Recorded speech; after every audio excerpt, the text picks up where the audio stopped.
All right, let's talk wine.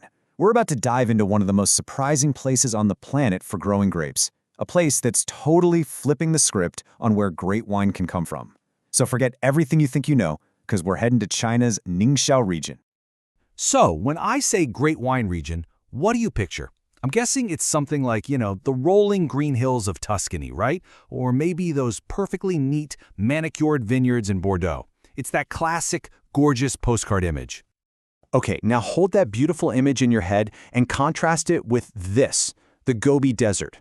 We're talking arid, extreme, huge. This has got to be the last place on Earth you'd ever expect to find world-class vineyards. And yet, that's exactly where our story kicks off. So in this explainer, we're going to break down exactly how fine wine is not just surviving here, but is actually thriving in one of the most extreme environments you can imagine. It's an amazing story about nature, human ambition, and just incredible resilience. So the big question is, how is this even possible? Well, the secret is all in the terroir. That's the French word for the whole combination of soil, climate, and geography that makes a wine taste the way it does. And let me tell you, Ningxia's terroir is all about extremes. So let's get into it and unpack these so-called magic ingredients. Okay, so this whole unique environment really stands on three giant pillars. First up, you've got the Gobi Desert itself. Sounds bad, right? But the sandy, gravelly soil is actually perfect for drainage, making the vines work hard and dig deep.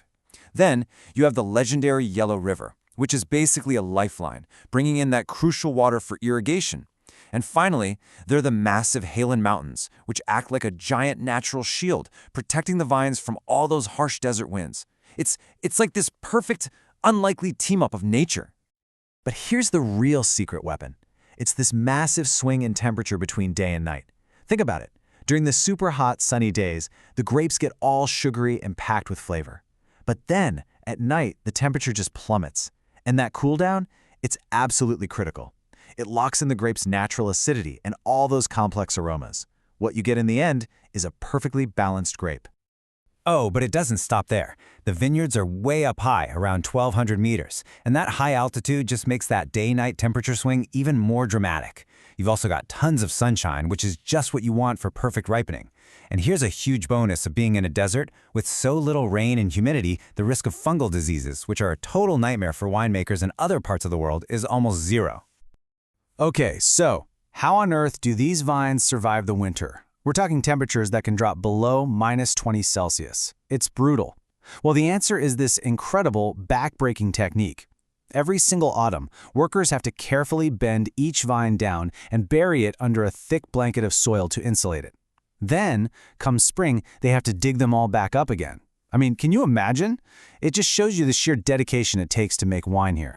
So you've got all this amazing natural potential, right? But it had to be unlocked by people.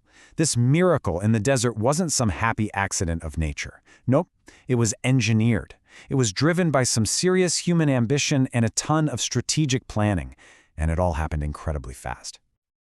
Just look at this timeline. It's kind of staggering. The first real experiments only kicked off in the 1980s. By the 90s, you had commercial vineyards. Then in the 2000s, a flood of money and, really importantly, international experts started showing up. And now, today, we're talking just a few decades later, and wineries from Ningxia are going head-to-head with the world's best in blind tastings and winning.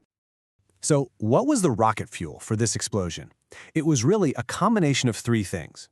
First, the Chinese government poured in a ton of support. Money, technical help, building roads and infrastructure.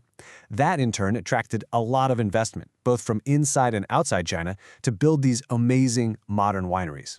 And finally, they were smart enough to bring in top-notch winemakers and consultants from places like France and Australia to share their know-how. All right, so we've talked about the how and the why. But let's get to the best part, the most important question of all. What do the wines actually taste like? Let's talk about what's in the bottle. So the region was really smart about this. They focused on classic international grapes that they knew would do well in this climate. And make no mistake, red grapes are absolutely king here. Cabernet Sauvignon is the #1 star of the show, with its classic Bordeaux buddy, Merlot, right behind it. And wow, those reds, they're really something special.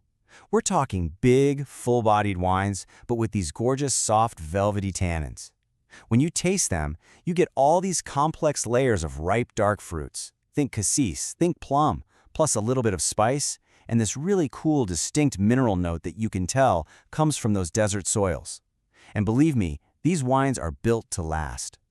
Now, even though the reds get most of the spotlight, you absolutely can't sleep on the whites.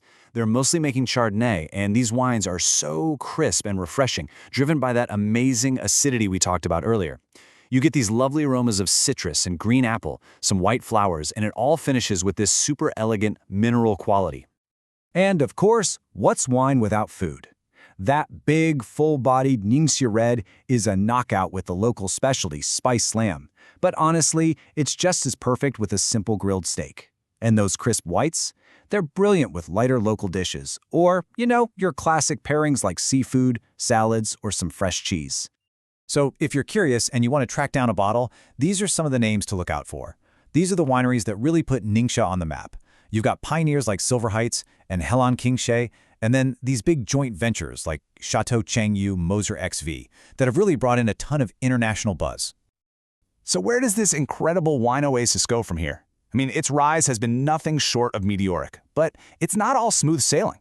The region still has some really unique challenges to deal with, but also just massive potential. So let's take a look at what's on the horizon. Yeah, long-term success isn't a given. The biggest hurdle, by far, is water scarcity. I mean, it's a desert. Managing that precious resource is everything. Then there's the extreme climate itself. Those brutal winters are a battle every single year. And as the whole industry gets bigger, they're going to need more and more skilled local workers who know the ins and outs of modern winemaking. But the future really does look bright. They're pouring money into wine tourism, or enotourism, to turn the area into this really unique travel spot.